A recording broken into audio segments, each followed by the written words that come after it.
এজন সৈনিকে বিয়াৰ নামত সেন্দুৰ দিয়ে কইনাক তেওঁ যাবলৈ ওলাল পাকিস্তান বৰ্ডাৰলৈ।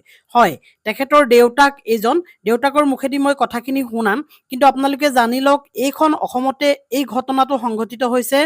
তেখেতে বিয়াৰ নামত তেওঁৰ কইনাক শিৰত সেন্দুৰ পিন্ধায়েই তেওঁ যাবলৈ ওলাল পাকিস্তান সীমান্তলৈ।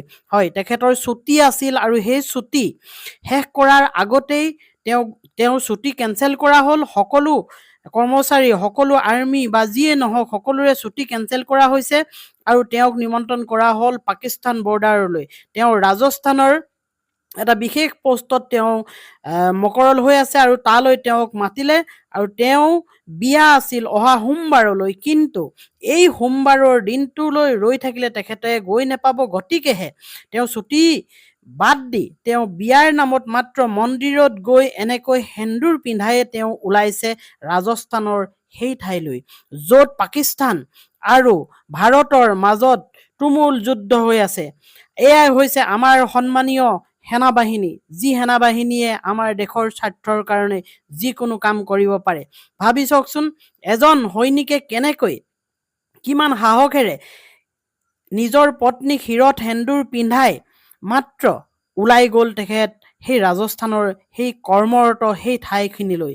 তেনেহ'লে ভাবি চাওক ইণ্ডিয়ান আৰ্মি কিমান এটা সন্মানীয় পদ হয়।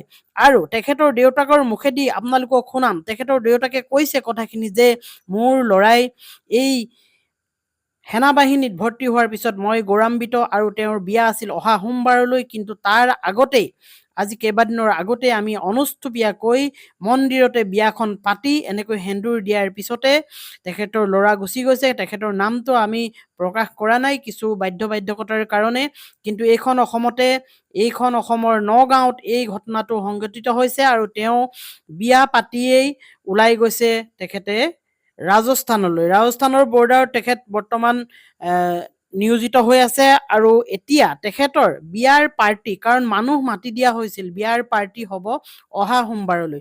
দেউতাকৰ মুখেদি অকণমান শুনকচোন। তেখেতৰ বিয়া আছিলে অহা সোমবাৰলৈ, কিন্তু কথাটো হ'ল কি এতিয়া যুদ্ধকালীন যিটো দেশৰ চলি আছে, গতিকে তেওঁলৈ এটা ইনফৰ্মেশ্যন আহিছে তেওঁ যাবগৈ, গতিকে সোমবাৰৰ পৰিৱৰ্তে আজিয়ে মানে মন্দিৰতে বিয়া সমাপন কৰি তেখেতে অহাকালিলৈ মানে ৰাওনা হ'ব।